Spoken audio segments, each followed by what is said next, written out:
ओम शांति। ओम शांति। ओम शांति। दादी जानकी के द्वारा ये 3 बार ओम शांति का मंत्र हम सबको पक्का हो गया है। मैं कौन हूँ, मेरा कौन है और मुझे क्या करना है। बहुत सुंदर विषय मुझे मिला है।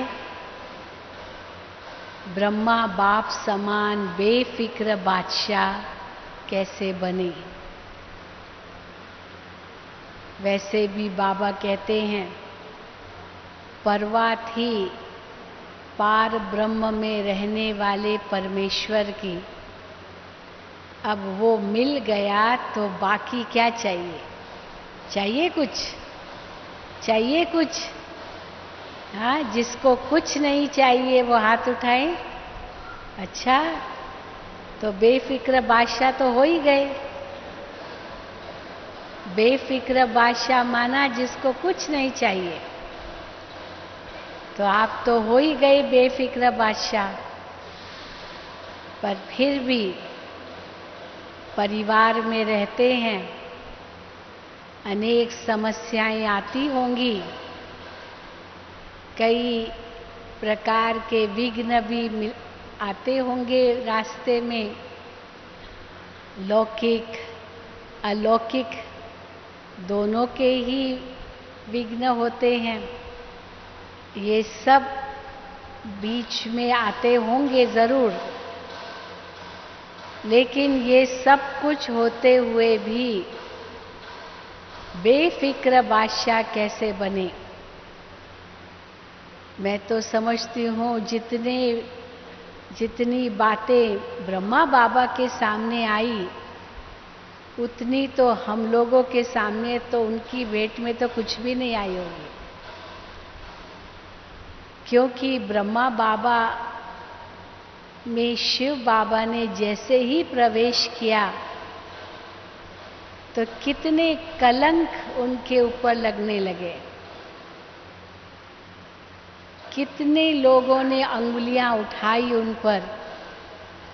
जब तक शिव बाबा ने ब्रह्मा बाप में प्रवेश नहीं किया था, तब तक तो ब्रह्मा बाबा तो बहुत बड़े जौहरी थे, बहुत उनका नाम था, समाज में बहुत उनको सम्मान देते थे।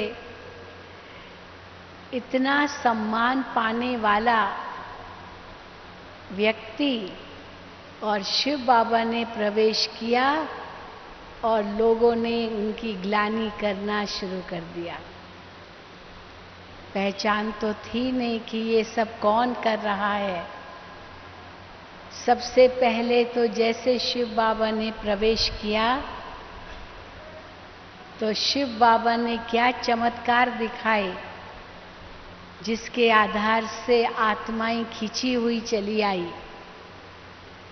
बाबा से श्री कृष्ण का साक्षात्कार बहनों माताओं को विशेष होने लगा। पुरुषों को नहीं होता था, बहनों को, कन्याओं को, माताओं को बहुत होते थे। बाबा को देखते ही श्री कृष्ण का साक्षात्कार होता था। और जो पुरुष थे जो इन बातों में संशय उठाते थे, उनको लगता था कि ये बाबा तो कोई जादू कर रहा है, अपनी ओर आकर्षित करने के लिए अपना रूप बदलकर श्री कृष्ण का रूप बन रहा होगा। जबकि ब्रह्मा बाबा कहते थे ये मेरी शक्ति है ही नहीं, मैं क्यों ऐसे करूंगा, मेरा कौन सा कम नाम था समाज में। लेकिन लोग यही कहते थे कि एक दादा लेखराज है, उसको उसके पास कोई जादू है और जो भी उनको देखता है उनको श्री कृष्ण के उनसे साक्षात्कार होते हैं। और बाबा कहते थे मेरे पास तो कोई जादू नहीं है, ये मैं तो कर ही नहीं रहा हूँ, ये तो शिव बाबा की शक्ति थी। तो पहली ग्लानि तो ये हुई। फिर थोड़ा जब साक्षात्कार बढ़ता गया और कई बहनें आकर के बाबा के पास समर्पित होती गई, परिवार के परिवार समर्पित होते गए, जिसमें कन्याएं माताएं ज़्यादा थी।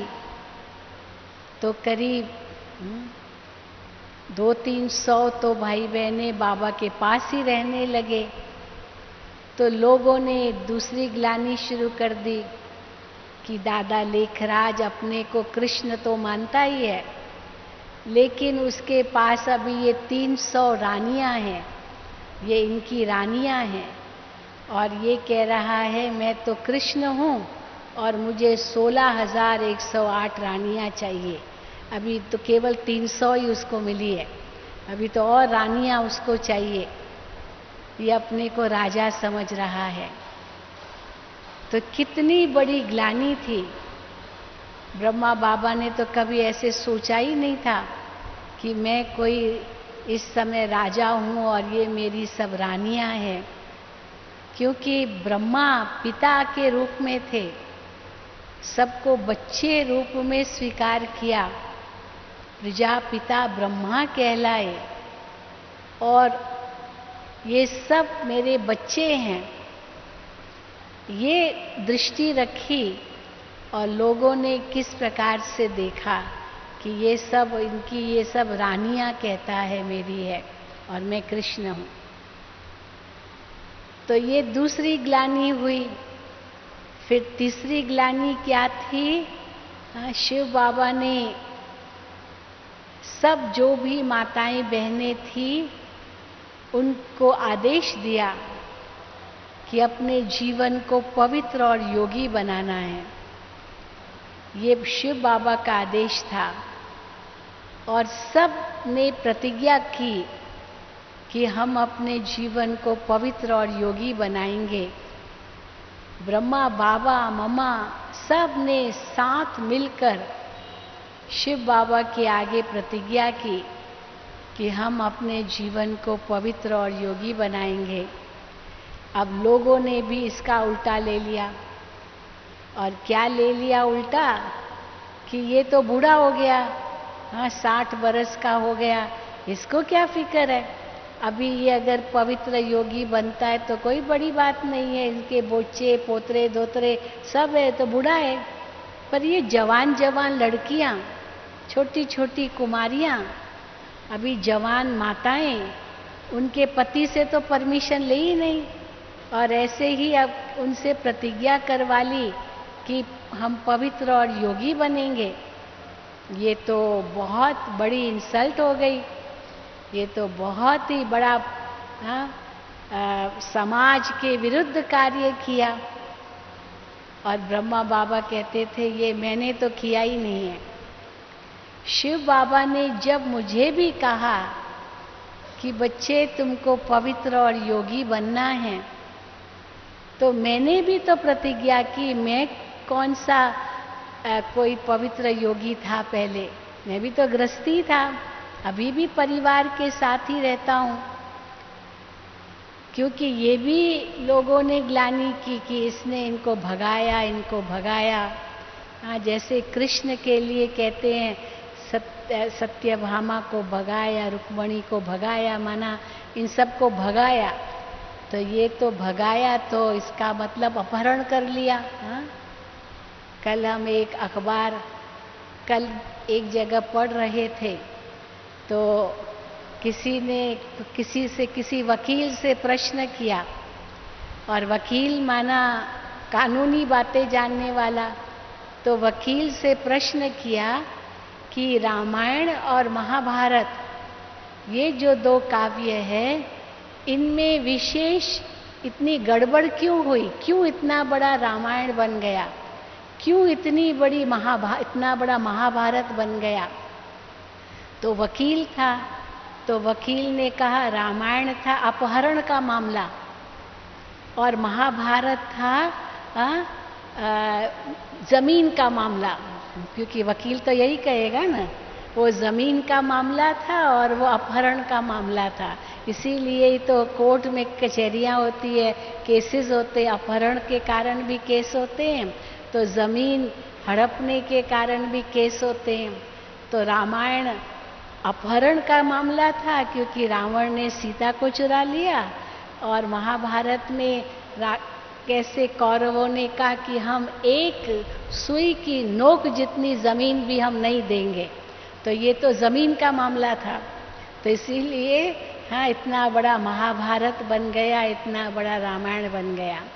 तो ये भी तो कितना बड़ा मामला हो गया कि अपहरण कर लिया, कृष्ण ने अपहरण किया, उसके ऊपर कितने कलंक लगे, ऐसे चुराया। तो बाबा कहते हमने चुराया तो नहीं, ये तो अपने आप आ गई, हमने तो नहीं इनको जबरदस्ती रखा, लेकिन कन्याएं माताएं हैं, हम इनको निकालेंगे कैसे? समझो कोई आपके घर में आके शरण ले और कहे कि नहीं मुझे शरण दो, आप उनको धकेल कर निकाल तो नहीं सकते हैं ना। इसलिए इनको धकेल कर निकाल कैसे सकेंगे? इन्होंने तो शरण मांगी थी, क्योंकि इनको बहुत कष्ट हो रहा था, बहुत इनको मारे पड़ रही थी। तो मानो बात तो कुछ और थी, लेकिन बाबा के ऊपर कितने कलंक लग गए। और जब ये बात ब्रह्मा बाबा शिव बाबा को कहते थे कि बाबा, शिव बाबा ये क्या, मैं जब जौहरी था तो कितना समाज मुझे सम्मान देता था, कितना मेरा नाम था, पर जब से शिव बाबा आए, बाबा आप आए तो मेरा नाम ऐसे बदनाम हो गया समाज में। तो बाबा शिव बाबा उनको क्या कहते थे? बच्चे कोई बात नहीं, चिंता नहीं करो, क्योंकि शिव बाबा का भी कितना नाम बदनाम कर दिया, ग्लानि कर दी है भक्ति मार्ग में। तो एक और बाबा पर कलंक लगे और दूसरी ओर बाबा की कितनी ग्लानि हुई। लेकिन उस समय तो बाबा को फिक्र तो जरूर हुआ होगा, और शिव बाबा से ब्रह्मा बाबा तो बातें करते ही थे कि बाबा ये क्या। तो शिव बाबा उनको आथत देते थे, बच्चे तुम घबराओ नहीं, क्योंकि ब्रह्मा बाबा कहते थे वाट वेंदे बामण भातो, मैं तो ब्राह्मण, लौकिक में कृपलानी जाति ब्राह्मण जाति होती है, सिंधियों में बहुत ऊंची जाति होती है। तो वाट वेंदे, रास्ते चलते चलते ये ब्राह्मण फंस गया, शिव बाबा ने इनमें प्रवेश किया। तो बाबा ये सब क्या है? तो शिव बाबा कहते थे बच्चे आप फिक्र मत करो, भक्ति मार्ग में देखो तुमने कितनी मेरी ग्लानि की सर्वव्यापी कहकर, अब थोड़ी सी सहन कर लो बस। तो जब ब्रह्मा बाबा ने ये बात समझ ली, तो देखो कैसे बिल्कुल बेफिक्र बादशाह बन गए। क्योंकि जो व्यक्ति सच्चा होता है ना, उसको फिक्र करने की कोई जरूरत नहीं है। हाँ, अगर सच्चे नहीं हैं हम, अंदर में खोट है, अंदर में कोई लोभ है, लालच है, ईर्ष्या है, या कुछ भी आसक्ति है, इच्छाएं हैं, तो हो सकता है अंदर में डर पैदा हो। जबकि आपका कोई दोष नहीं है, आप उसमें बिल्कुल ही निर्दोष हैं, तो फिर आपको डरने की जरूरत नहीं है। क्योंकि सत्यता के मार्ग में ये विघ्न आते हैं, पवित्रता के मार्ग में ये सब बातें आती है, इसलिए आनी ही है और आती ही है और अंत तक आती रहेगी। ये बाबा समझ गए, इसीलिए बाबा देखो हर मुरली में कहते हैं बच्चे सारा झगड़ा पवित्रता का ही है। ये जो इतनी जो कुछ ग्लानि हुई या जो कुछ भी है सारी पवित्रता की बात। आज भी कई लोग कहते हैं आप लोग भाई बहन बनाते हो, ये करते हो, वो करते हो, बात तो सच्ची है पवित्रता की बात। तो कई कहते हैं आपका ज्ञान तो कितना अच्छा है, कितना ऊंचा है, लेकिन ये जो पवित्रता की बात है इसके कारण कई लोग डरते हैं। तो बाबा कहते भले डरे, यहाँ तो कौन आएंगे, जो देवता धर्म की आत्माएं होंगी वही आएंगी। बाबा को उतनी ही आत्माएं चाहिए जो सतयुग त्रेता में आए, बाकी तो द्वापर में तो बहुत आत्माएं और हैं। इसीलिए बाबा कोई संख्या बढ़ाने लिए तो नहीं सत्संग करते हैं जैसे दुनिया में गुरु लोग करते हैं।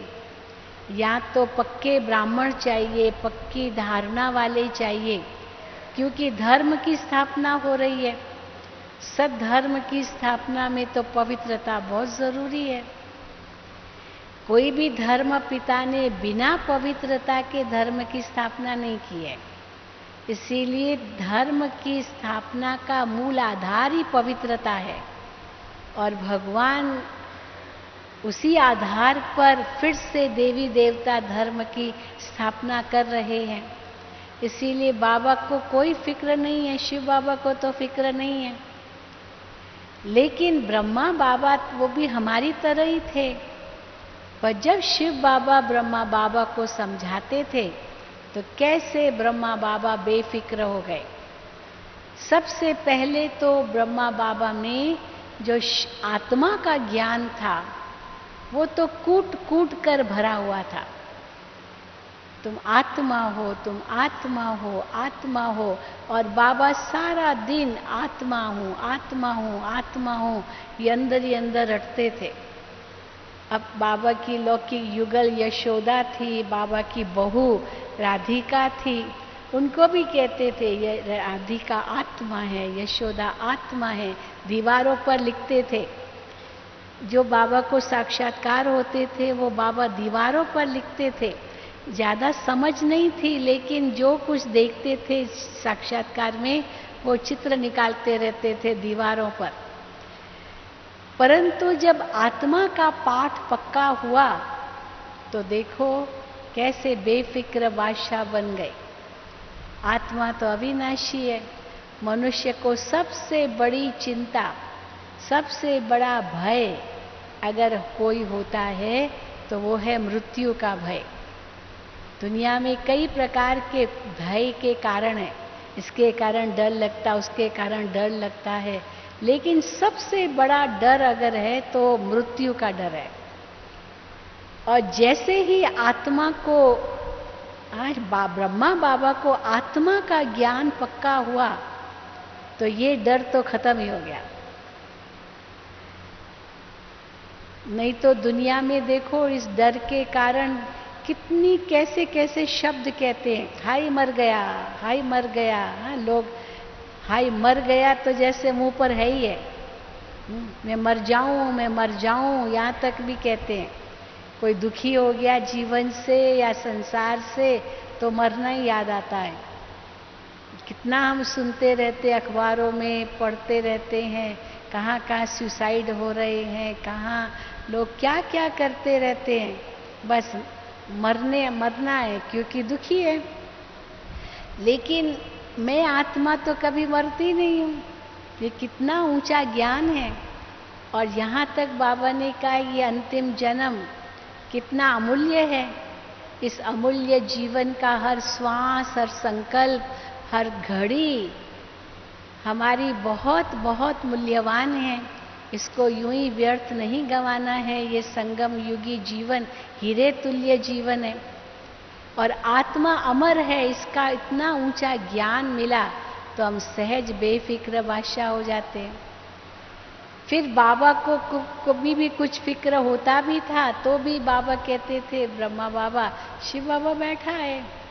शिव बाबा उनको कहता था, बच्चे मुझे सारा बोझ मुझे दे दो, आप क्यों चिंता करते हो। कई बार ब्रह्मा बाबा सोचते थे, कई बार मुरलियों में भी आता था, कहा जाता जिसके माथे इतने मामले उसको नींद कैसे आए। एक कहावत है, जिसके सिर पर बहुत मामले होते हैं ना, बहुत प्रॉब्लम्स है, उसको रात की नींद ही फिट जाती है। तो ब्रह्मा बाबा के आगे बहुत पत्र आते थे, कौन भागंती हो गया, कहीं मकान का लफड़ा, कोई क्या, न जाने कितनी बातें आती होगी। कई प्रकार के विघ्न आते होंगे और बाबा को पत्रों में लिखा जाता था।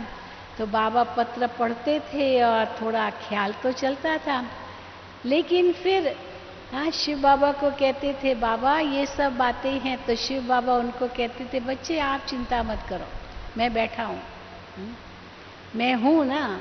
ये किसी मनुष्य का कार्य थोड़ी है, ये तो भगवान का कार्य है।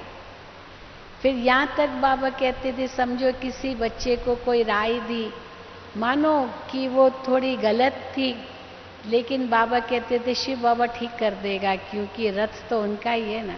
भले ब्रह्मा बाबा ने चलो कुछ गलती, कोई गलत राय भी दी होगी, लेकिन शिव बाबा ठीक कर देगा। यानी बेफिक्र बादशाह बनने के कई हम चिंतन कर सकते हैं, जो ब्रह्मा बाबा करके अपने आप को बेफिक्र बादशाह बनाया। इसलिए आप मुरलियों में देखते हैं, आप पढ़ते हैं कि कैसे ब्रह्मा बाबा कैसे बेफिक्र बन गए। बच्चे ये मेरा कार्य थोड़ी है, तो शिव बाबा का कार्य है। जब शिव बाबा ने ब्रह्मा बाबा को कहा कि अपनी सारी प्रॉपर्टी माताओं के आगे विल कर दो, अब ये भी बहुत बड़ी बात थी। बाबा के लौकिक में 2 बच्चे थे, चलो एक तो छोटा था पर दूसरा तो बड़ा था, तो उसने अपना अधिकार मांगा। हाँ, ऐसे कैसे दे सकते हैं। लेकिन ब्रह्मा बाबा को शिव बाबा का आदेश था कि एक पाई भी अभी ये तुम्हारी नहीं है, ये सब बहनों माताओं को विल करनी है, पूरी प्रॉपर्टी, चल अचल प्रॉपर्टी। तो कैसे बाबा ने उसका भी सामना किया और बच्चे को समझाया, बेटे को, कि अब ये मैं तो इसको हाथ भी नहीं लगा सकता हूँ, क्योंकि ये सब भगवान की संपत्ति है, मैं तो केवल ट्रस्टी था, अब ये बहनें माताएं संभालेगी। तो इतने हद तक बाबा ने शिव बाबा पर इतना अटूट निश्चय रख करके ये कार्य किया। ये नहीं सोचा कि पता नहीं आगे मेरा क्या होगा, कभी नहीं सोचा। ये शिव बाबा का कार्य है, ये इंसान का कार्य नहीं चल रहा है। और धीरे धीरे कैसे बाबा बेफिक्र बादशाह बनते गए। तो वास्तव में जो ज्ञान बाबा ने हमें दिया है वो बेफिक्र बादशाह बनाने का ही ज्ञान है। हर मुरली में बाबा विनाश की कितनी बातें कहते हैं, बेहद का वैराग्य दिलाते। हर मुरली में अलग अलग रूप से बाबा हमें बेहद का वैराग्य दिलाते इस कलयुगी दुनिया के लिए।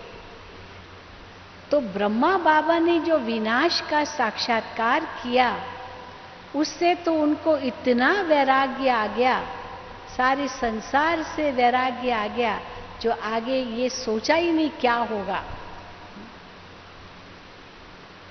तो जब ये वैराग्य ब्रह्मा बाबा में आया, तो हम बच्चों में भी आ सकता है। कई कहते हमें भी साक्षात्कार हो जाए ना तो हमको भी वैराग्य आ जाए। हाँ, एक ने हमको कहा जैसे ब्रह्मा बाबा को वैराग्य आया, साक्षात्कार हुए, हमको भी हो जाए ना तो हमको भी जल्दी वैराग्य आ जाए। लेकिन अभी तो प्रैक्टिकल में देख रहे हैं ना, उस समय तो प्रैक्टिकल कुछ भी नहीं था। प्रैक्टिकल कुछ नहीं था तो भी कितना बेहद का वैराग्य था, केवल साक्षात्कार ही हुआ।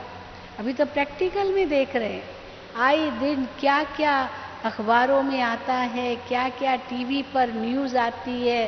हाँ, कभी भी विनाश हो सकता है। हथियार इतने तैयार हो चुके हैं, एक दो को धमकियां दे रहे हैं, लेकिन बाबा कहते देरी तुम बच्चों की है। बच्चे तैयार नहीं हैं, इसीलिए विनाश रुका हुआ पड़ा है। एक और वैज्ञानिक तैयार हैं, सब अपना जो कुछ भी उन्होंने आविष्कार किया है वो सब इस्तेमाल करने के लिए। दूसरी ओर एडवांस पार्टी भी तैयार है। हाँ, कैसे सतयुगी देव आत्माओं को जन्म देना है। कितने चले गए एडवांस पार्टी में, वो सब तो आएंगे ना फिर। तो वो भी सब तैयार हैं, वैज्ञानिक भी तैयार हैं, राजनेताएं भी लगभग तैयार है। जब देखते हैं कि और कोई चारा नहीं, कभी भी बटन दबा दे पता भी नहीं चलेगा। टेंशन में आकर के, गुस्से में आकर के, नाराजगी में आकर के, थोड़ा असमंजस में आकर के कुछ भी मिसअंडरस्टैंडिंग में आकर के कुछ भी हो सकता है। इतना सब कुछ बिल्कुल जैसे खड़े हैं, बिल्कुल तलवार की धार पर। तो जब ऐसी स्थिति संसार की प्रैक्टिकल में बन चुकी है, लेकिन देरी किस बात की है? देरी है बाबा के बच्चों की। जो बच्चे तैयार नहीं हुए हैं, संपूर्ण नहीं बने हैं। यहाँ तक कि ब्रह्मा बाबा भी वतन में हमारा इंतजार कर रहे हैं और शिव बाबा से अभी अव्यक्त रूप में कहते हैं, बाबा हाँ मैं तो तैयार हूँ। बाबा को कितने साल हो गए? 47 साल अव्यक्त हुए हैं। बाबा सूक्ष्म वतन में हमारा इंतजार कर रहे हैं, क्योंकि ब्रह्मा बाबा ने कैसे अपने को तीव्र पुरुषार्थ से संपूर्ण किया। और अभी शिव बाबा से कहते हैं, बाबा कब तक? क्योंकि परम धाम में तो जा नहीं सकते जब तक बच्चे संपूर्ण न बने। तब तक ब्रह्मा बाबा भी हमारा इंतजार कर रहे हैं ताकि बच्चे भी संपूर्ण बने और साथ में परम धाम के गेट खोले और फिर स्वर्ग के गेट खोले। तो ब्रह्मा बाबा शिव बाबा को कहते, बाबा कब तक इंतजार करना है? तो शिव बाबा उनको आथत देते हैं, बच्चे ड्रामा पूरा एक्यूरेट है, ड्रामा पूरा फिक्स्ड है, कोई नई बात नहीं हो रही है, सब कुछ ड्रामा अनुसार एकदम एक्यूरेट भी चल रहा है। तो ब्रह्मा बाबा भी इंतजार कर रहे हैं और आदि रतन भी इंतजार कर रहे हैं, वैज्ञानिक भी इंतजार कर रहे हैं, राजनेताएं भी इंतजार कर रहे हैं। बाकी किसकी देरी है? हाँ, किसकी देरी है? हमारी देरी है। तो इसलिए हमारे सामने बस एक ही लक्ष्य है कि कैसे हमको ब्रह्मा बाप समान बनना है। ब्रह्मा बाबा के आगे तो और कोई था ही नहीं, केवल शिव बाबा ही थे। शिव बाबा उनको डायरेक्शन देते थे। ब्रह्मा बाबा के आगे कोई अन्य नहीं था जिनको देख करके ब्रह्मा बाबा फॉलो करते। दादियों के आगे तो ब्रह्मा बाबा थे। दादियों ने ब्रह्मा बाबा को देखा, मम्मा को देखा और फॉलो किया।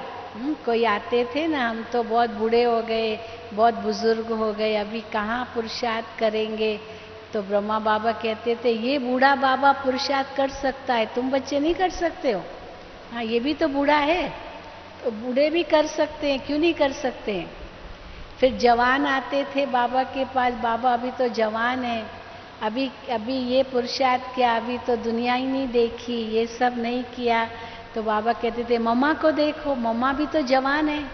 हाँ, मम्मा ने कैसे एक धक से त्याग किया। आज बाबा ने कन्याओं को कितना याद किया, कुमारों को भी कितना याद किया। तो इसीलिए ये कोई भी बहाना हो नहीं सकता कि हम बूढ़े हैं या हम जवान हैं, हम पुरुषार्थ नहीं कर सकते हैं। तो दादियों के आगे तो बाबा मम्मा एग्जाम्पल थे। बाबा मम्मा के आगे तो बस शिव बाबा ही थे। शिव बाबा ने कहा और ब्रह्मा बाबा ने, मम्मा ने एक धक से किया। अब हमारे आगे ये दादियां हैं जो रोल मॉडल के रूप में हैं। दादियों ने क्या किया, यहाँ तक कि शुरू में जब समर्पित हुए तो यही उनको बुद्धि में था, क्योंकि विनाश विनाश का साक्षात्कार सब करते थे। तो यही बुद्धि में था कि अगली दिवाली नहीं आएगी, एक धक से स्वाहा हो गए। तो अभी तो 80 दिवालियां चली गई, 80 साल बीत गए, लेकिन ये तो पता ही नहीं था ना कि इतना विस्तार होगा यज्ञ का। अगर उस समय ये भट्ठी नहीं बनती तो इतना विस्तार कैसे होता यज्ञ का, इतने लाखों भाई बहनें कैसे आते, इतने सेवा केंद्र कैसे खुलते, इतना संदेश कैसे सारे विश्व तक पहुंचता। ये उस समय की कमाल थी। लेकिन अभी तो बाबा यही कहते हैं कि घर गृहस्थ में रहते हुए कमल फूल समान रहो, ट्रस्टी होके रहो, मेरा कुछ भी नहीं। क्योंकि ट्रस्टी को परवाह नहीं होती है, गृहस्थी है तो परवाह है, क्योंकि मेरा मेरा है। मेरा अगर कुछ है ही नहीं तो फिर फिक्र काहे का। ये सब शिव बाबा का है। ये जब बुद्धि में आता है तो जैसे अभी आशा बहन बहुत सुंदर बात बता रही थी, हाँ मैं तो ट्रस्टी हूँ, ये सब शिव बाबा का है, तो कोई भी बेकायदे न धन खर्च करेंगे, हाँ न ही समय व्यर्थ गवाएंगे। जब जो श्रीमत है उसी अनुसार ही करेंगे, क्योंकि ये जीवन ही बाबा के लिए है।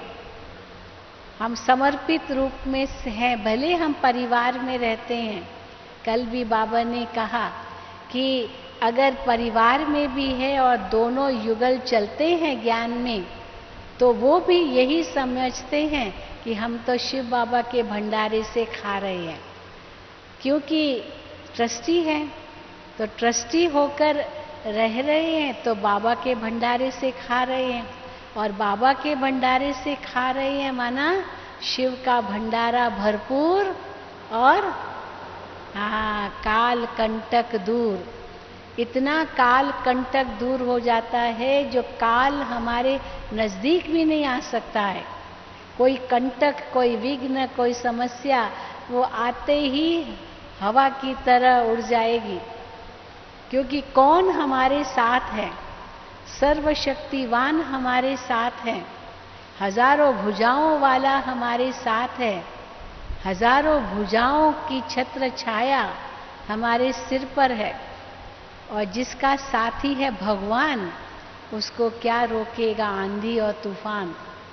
परंतु हम जब ये भूल जाते हैं कि हमारा साथी स्वयं भगवान है, हम उनकी छत्र छाया के नीचे हैं, तो हम घबराते हैं, हम डरते हैं। कोई गलती करते हैं तो डरते हैं। हाँ, कई बार होता है ना, गलती कर रहे हैं तो गलती करते समय डर तो बहुत लगता है, परंतु गलती करते समय दूसरी गलती क्या करते हैं हम?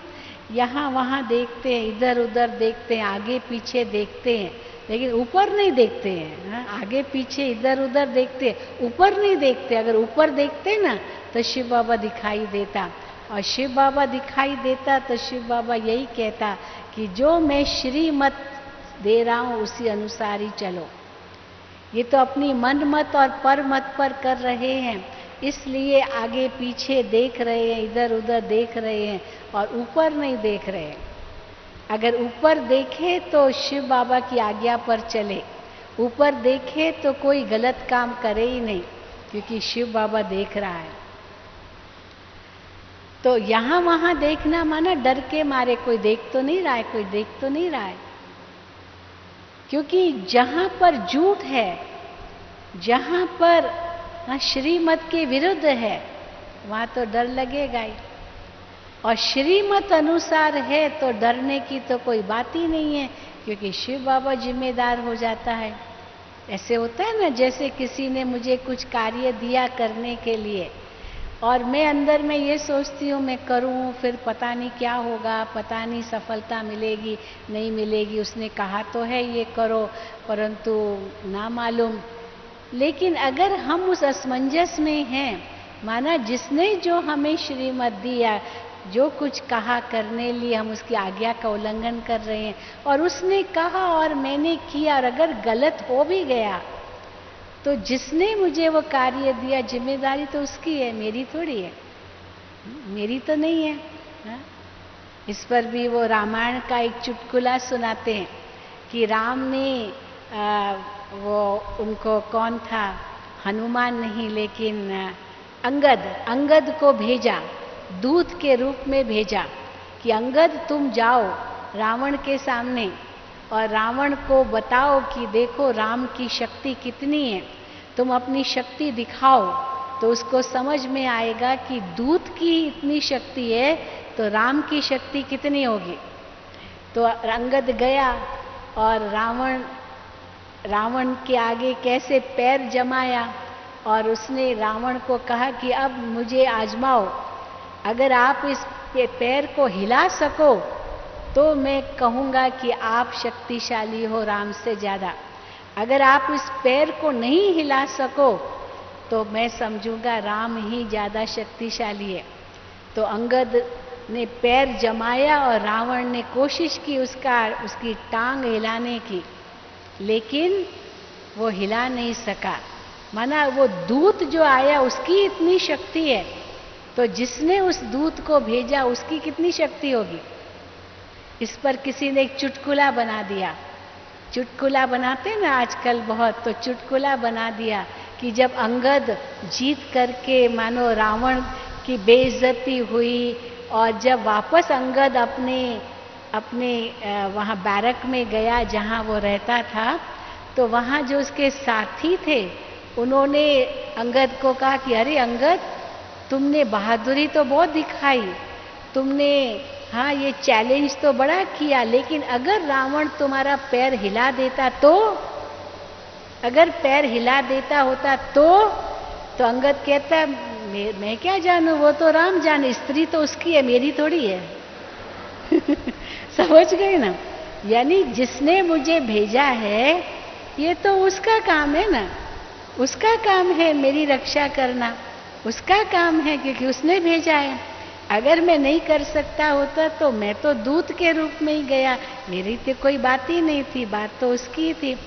तो इसीलिए जिम्मेदार कौन, जिसने भेजा।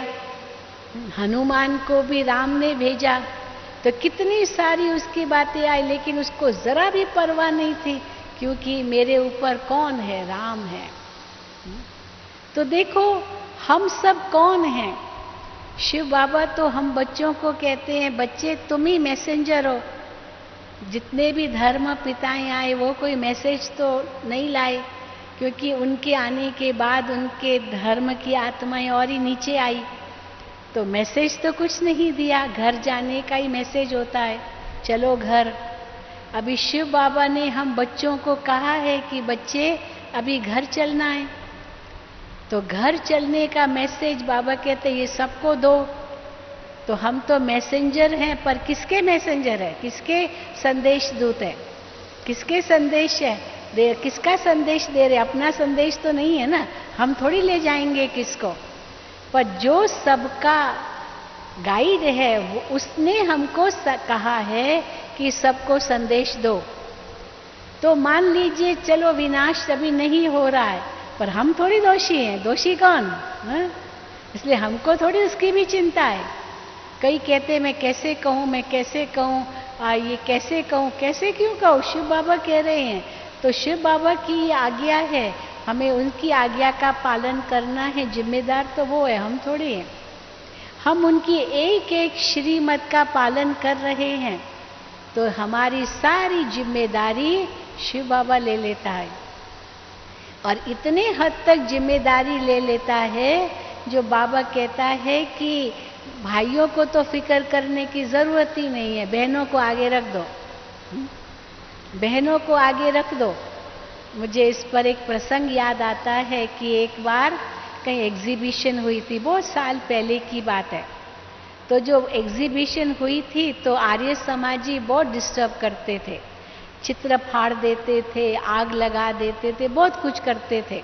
तो बाबा ने उस समय कहा कि इंश्योर कर दो सारे एग्जीबिशन के पिक्चर्स, क्योंकि बहुत विघ्न डालते थे, तो इंश्योर कर दिया। तो एक जगह एग्जीबिशन हुई और वो आर्य समाजी आए और बहुत लड़ने लगे, बहुत लड़ने लगे। तो एक भाई आके खड़ा हो गया उनका सामना करने के लिए। तो जब भाई आ गया तो वो तो उन पर ही कूद पड़े और इनको खूब मारा, खूब मारा, खूब मारा। अब वो बेचारा चलो मार खा करके वापस आया, बाबा को सब बताया। तो बाबा ने कहा बच्चे आप क्यों इनके आगे गए, बहन को भेजते। बहन को भेजते तो बहन के आगे हाथ भी नहीं चलाते, अगर बहन को आप भेजते थे। तो इसीलिए बाबा कहते हमेशा शक्तियों को आगे रखो, तो शक्तियों को आगे रखेंगे तो भाई बच जाएंगे। शक्ति परंतु इसका मतलब ये नहीं है कि बहनें फिर भाइयों को आगे न रखे, हाँ, क्योंकि भाई पांडव है और बहनें शक्तियां हैं, तो दोनों एक दो को आगे रखे तब ये गाड़ी अच्छी तरह चलेगी, परिवार की गाड़ी भी अच्छी तरह चलेगी। दोनों बाबा की नैनों के नूर हैं, इसलिए युगलों को बुलाते हैं। हाँ, एक चले दूसरा न चले तो गाड़ी ठीक नहीं चलती, दोनों पहिए समान चाहिए, बाबा कहते हैं। तो इसीलिए आप दोनों पहिए समान हो और समान होकर के आए हो, तो आप उनको आगे रखें और आप उनको आगे रखेंगे तो ये परिवार ऐसा सुंदर परिवार बन जाता है। दोनों की दृष्टि इतनी पवित्र हो जाती है जो वो घर स्वर्ग बन जाता है। लेकिन बेफिक्र बादशाह ये बहुत ही बड़ी बात है और उसके लिए हर वक्त बाबा हमें कहते हैं कि बच्चे अशरीरी बनो, अशरीरी बनो। ब्रह्मा बाबा कैसे अशरीरी हो जाते थे, बिल्कुल देह से न्यारे हो जाते थे, अशरीरी, एक सेकंड में आत्मा अशरीरी बन जाती थी, क्योंकि अंत में यही काम आएगा, अशरीरी अवस्था। शुरू से लेकर अंत तक ये पहला पाठ आत्मा का हमको पक्का होना चाहिए, तब हम बेफिक्र बादशाह बन जाएंगे। क्योंकि कोई भी हमारे सामने समस्या आई, कोई भी बात आई तो न्यारे हो जाओ। बेफिक्र बनना माना न्यारे बन जाना। तो बाबा मिसाल देते कछुए का। कछुए का मिसाल क्या देते, जैसे कछुआ देखता है न सामने नजदीक कोई विघ्न आ रहा है तो हाथ पैर सिर अंदर ले लेता है। तो कोई भी आपके सामने बात आती है तो उस समय शिव बाबा को याद करके देही अभिमानी स्थिति में रहकर, अशरीरी स्थिति में रहकर एकदम शांत हो जाओ। तो आप महसूस करेंगे वो सामने वाला जो विघ्न डाल रहा है वो उसको तो आपसे साक्षात्कार हो जाएगा, साक्षात्कार हो जाएगा, इतने तक साक्षात्कार हो जाएगा जो आप में आपसे लाइट ही लाइट देखेगा। और जो थोड़ा विरोध करने वाला भी होगा वो आपके पैर पड़ना शुरू हो जाएगा। मुझे एक बहन ने अपना एक अनुभव सुनाया, बड़ा विचित्र अनुभव सुनाया। तो सुना रही थी कि उसका पति ज्ञान में नहीं था, माना थोड़ा सा सहयोग था लेकिन ज्ञान में नहीं था और विरोध भी करता था। पवित्रता की तो बात थी। तो नवरात्रि के दिन थे और नवरात्रि के दिनों में तो वो देवी का भगत भी था, देवी की बहुत पूजा करता था। और देवी के पूजा के समय तो 9 दिन तो पूरा पवित्र रहते हैं, क्योंकि देवी की वो व्रत रखते, उपवास रखते हैं। अब वो उसने तो उपवास रखा और देवी की पूजा करता था 9 दिन। अब ये ज्ञान में थी माता, तो इसने भी क्या किया, शक्ति रूप बन गई और खूब बाबा को याद किया, खूब बाबा को याद किया। परंतु इसको मालूम था कि 9 दिन पूरे हो जाएंगे फिर ये मेरे पीछे पड़ेगा। तो उसने क्या किया कि इतनी शक्ति 9 दिन के अंदर ही अंदर इसने अपने अंदर भर ली। अब जब 9 दिन पूरा हो गया तो उसकी वो पवित्रता का वो भी खत्म हो गया, व्रत भी खत्म हो गए, उपवास खत्म हो गया, फिर इसको तंग करने लगा। अब जैसे ये नजदीक आया तो अपनी पत्नी से उसको काली का साक्षात्कार हो गया, अपनी पत्नी से काली का साक्षात्कार हो गया, क्योंकि वो काली का ही भक्त था। कोई कलकत्ते की कहानी है, मतलब वो काली का बड़ा भक्त था। तो जैसे उसको पत्नी से वो काली का साक्षात्कार हुआ और सारा दिन काली की भक्ति करता था और काली ही उसको दिखाई दी। इतना डर गया, इतना डर गया कि अरे ये तो काली है, ये तो देवी है, ये तो माँ है। बस उस समय से उसकी दृष्टि वृत्ति बदल गई और दृष्टि वृत्ति बदल गई और कैसे उसके पांव पड़ने लगा और कहा आप तो माँ हो, आप तो शक्ति हो, गुरु माता हो, आपने मेरी आंखें खोल दी। अपनी पत्नी को कहने लगा। पर ये कमाल किसकी थी, किसकी कमाल थी? शिव बाबा की कमाल थी। हाँ, कैसे उसने तप किया, तपस्या भले उसकी थी, लेकिन वो शक्ति जो बाबा ने कैसे उनको दी, और उसी शक्ति से उसने वो दृष्टि दी, और दृष्टि उसको देते ही उसको साक्षात्कार हो गया। तो ये भी हम देखते हैं कि कई ऐसी बातें आती है जिसमें हम अपनी तरफ से कुछ नहीं कर सकते हैं, मान लो, लेकिन शिव बाबा पर छोड़ दो तो देखो बेफिक्र बादशाह बन जाएंगे। समय एक बहुत बड़ा हीलर है, बहुत उपचार करता है, निदान करता है। और अगर उस समय हम अपने अंतर चले जाते हैं, कछुए की तरह हम न्यारे बन जाते हैं, मुख चुप है, तो कितनी समस्याएं अपने आप हल हो जाती है। जो समस्या बोलकर बढ़ सकती है, वो चुप रह करके वो समस्या हल हो सकती है। पर वो चुप रहने का मतलब ये नहीं है डरना अंदर में। चुप रहना माना अशरीरी बन करके वो समस्या बाबा को दे देना, बाबा आप संभालो, और खुद न्यारे बन जाना, बेफिक्र बादशाह बन जाना। तो देखो वो समस्या कैसे सूली से कांटा बन जाती है। वो पत्थर समान, वो पत्थर भी पिघल जाएगा।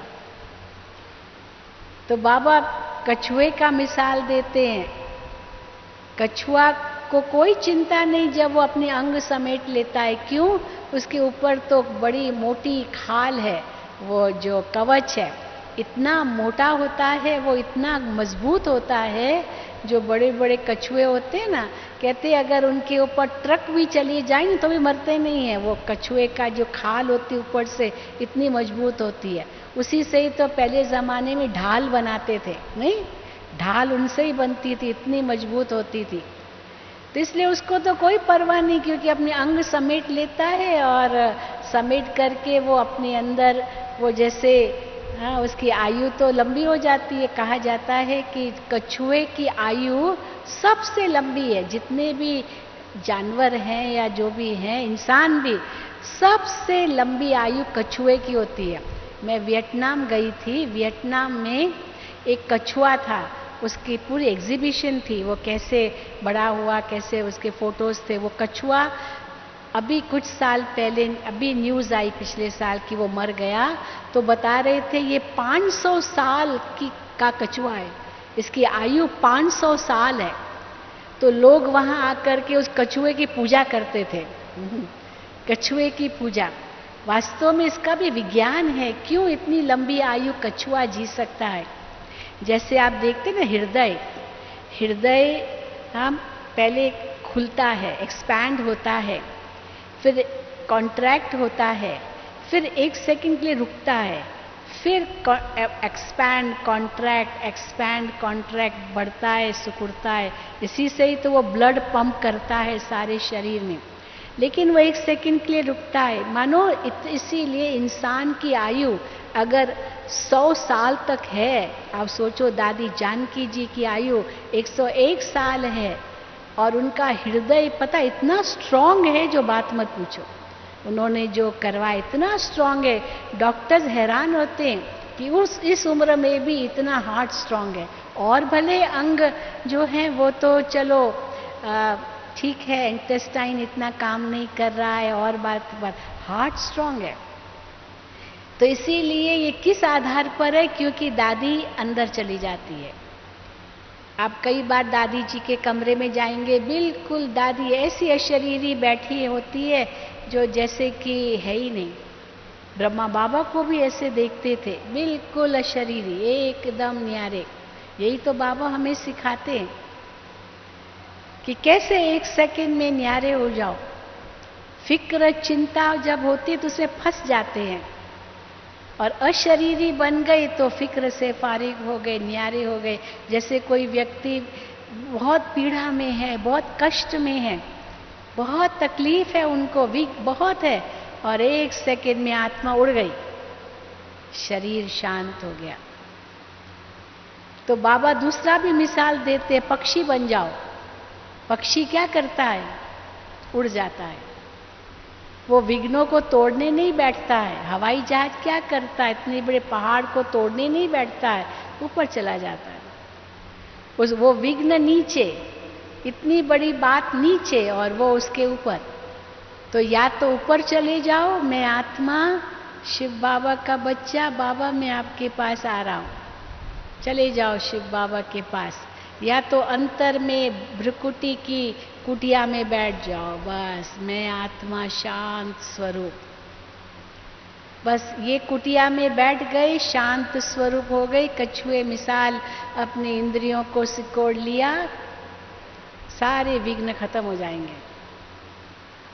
या मेरा कुछ नहीं है, बस बाबा और मैं, बस मैं बाबा के पास उड़ गई, तो बाबा के पास पहुंच गई और वो विघ्न कैसे खत्म हो जाएगा पता भी नहीं चलेगा, क्योंकि आत्मा न्यारी बन गई। या तो अंतर में अपने आप को संकीर्ण कर कछुआ के समान भ्रिकुटी में विराजमान होकर के आत्मा अंतर्मुखी बनकर, या तो पक्षी बन के उड़े, न्यारी हो जाए, ये विघ्न नीचे रह जाएगा और मैं आत्मा ऊंची।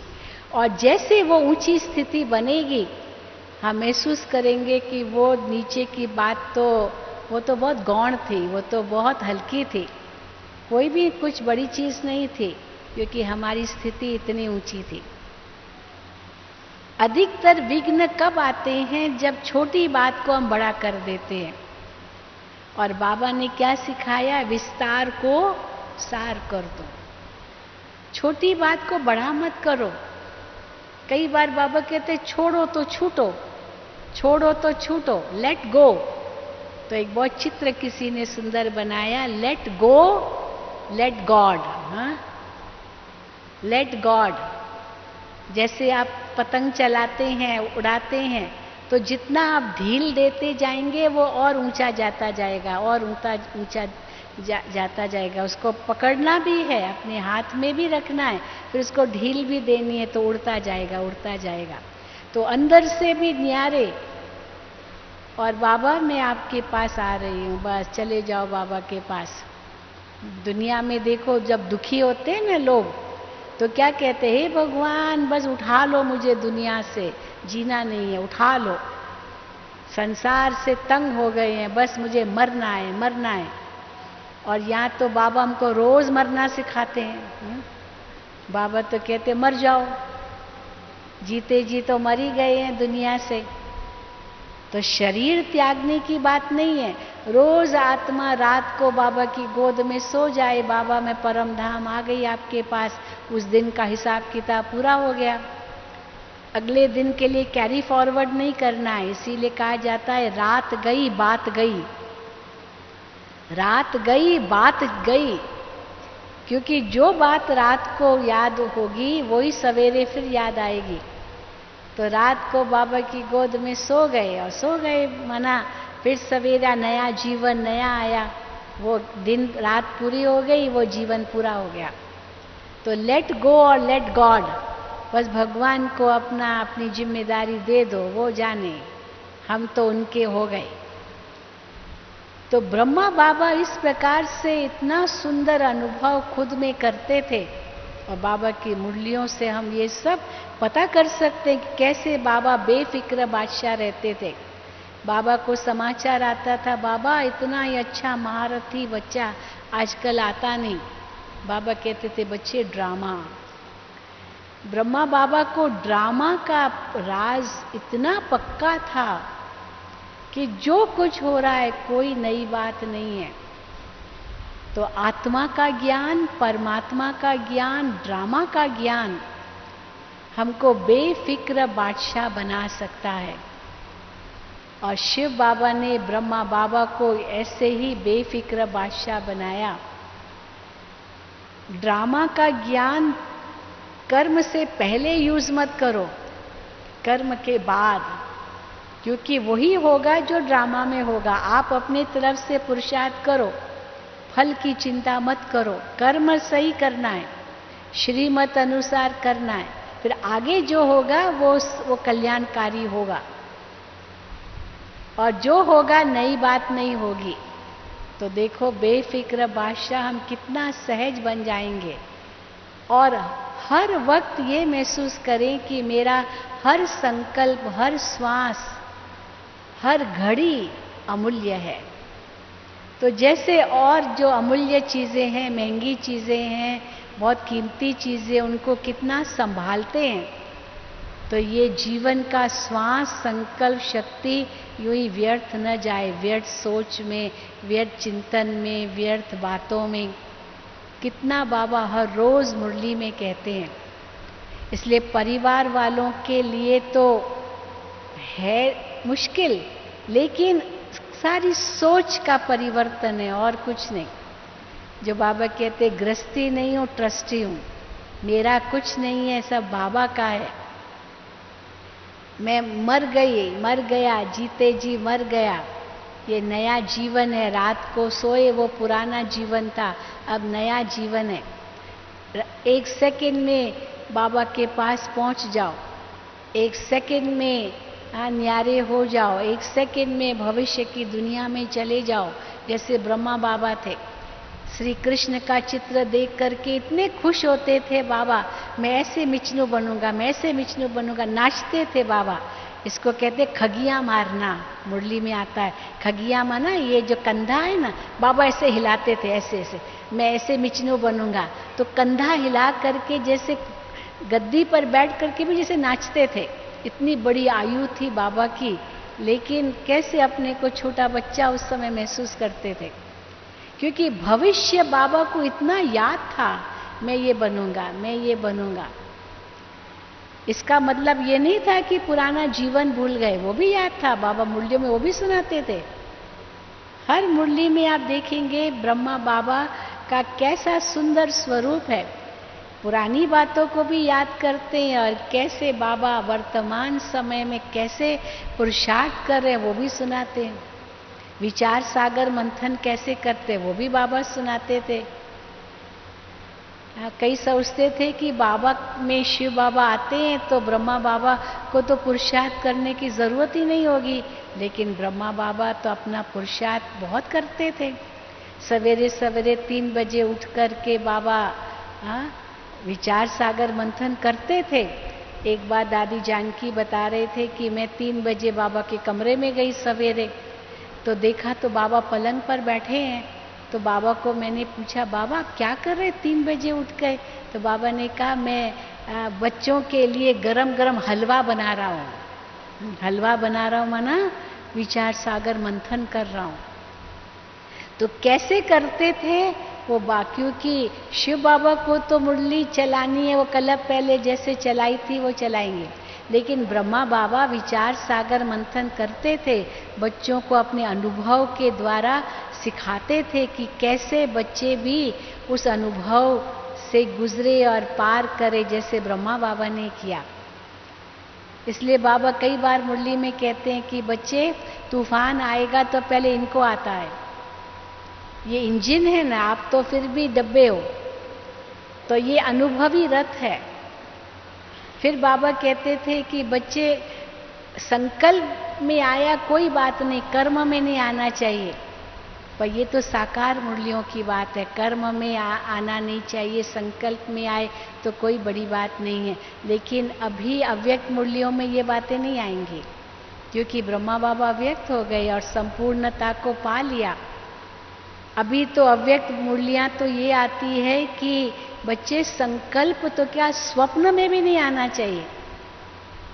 अगर संकल्प में स्वप्न में आया तो भी फेल, क्योंकि संकल्प फिर भी आप कॉन्शियस हैं तो आप उसको रोक सकते हो, पर स्वप्न तो आप कॉन्शियस भी नहीं है और वो स्वप्न में आया तो भी फेल। लेकिन उसके लिए बहुत काल का अभ्यास चाहिए। जो ब्रह्मा बाबा करते थे, अशरीरी कैसे बन जाते थे। जब ब्रह्मा बाबा को ये पता चला कि मेरा संपूर्ण रूप वतन में है, तो गुलजार दादी को कई बार कहते थे, बच्ची आप वतन में जाकर देख कर आओ कि मेरा मैं कितना संपूर्ण स्वरूप के नजदीक आया हूँ। और दादी जी वतन में जाकर बताती थी कि कैसे बाबा नजदीक आते जा रहे, आते जा रहे, आते जा रहे हैं।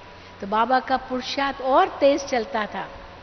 और जब बाबा अव्यक्त हुए तो गुलजार दादी ने वतन में देखा वो कैसे स्वरूप अव्यक्त स्वरूप में समा गया, एक हो गया, क्योंकि बाबा संपूर्ण बन गए। तो जैसे बाबा संपूर्ण बने, ये कपड़ा और कमरा बदली किया, शिव बाबा के सदा के साथी बने, कंपेनियन बने, कंबाइंड बने। अब बाबा हम बच्चों को भी यही कह रहे हैं, बच्चे जल्दी तैयार हो जाओ। तो है ना सभी तैयार बैठे हैं? हाँ, एवर रेडी है ना? क्योंकि अचानक पेपर होगा, इसके लिए एवर रेडी रहना पड़ेगा।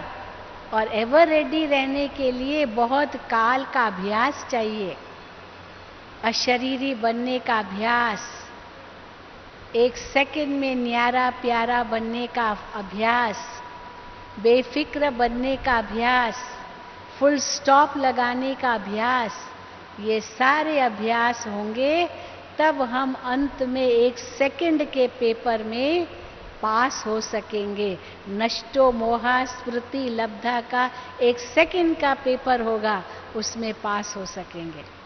तो इसीलिए आप सबके लिए बट्टी रखी है, ताकि बिल्कुल ऐसे बेफिक्र बादशाह बन के यहाँ से जाओ। बाबा छत्र छाया है हमारी, जो कुछ भी आपके पास प्रॉब्लम्स है बाबा को दे दो। बाबा कहते हैं यूज मी। हाँ, रास्ते पर वो बॉक्सेस रहते हैं, किचरे के डब्बे होते हैं, वहाँ लिखा रहता है यूज मी, मुझे उपयोग करो, मुझे उपयोग करो। अब शिव बाबा कहते हैं यूज मी, अपना जो भी किचरा है ना मुझे दे दो, बस शिव बाबा आप ले लो और मैं बेफिक्र बादशाह बन जाऊंगा। है ना सबका यही संकल्प? बाबा को सब दे दिया, जिन्होंने दे दिया हाथ उठाओ भाई। सब दे दिया। अब बाबा जिम्मेदार है आपका, आपको बिल्कुल फिक्र करने की कोई जरूरत नहीं, और बेफिक्र बादशाह इस भट्टी से बन के जाना है, यही दृढ़ संकल्प करके जाना। ओम शांति, ओम शांति, ओम शांति।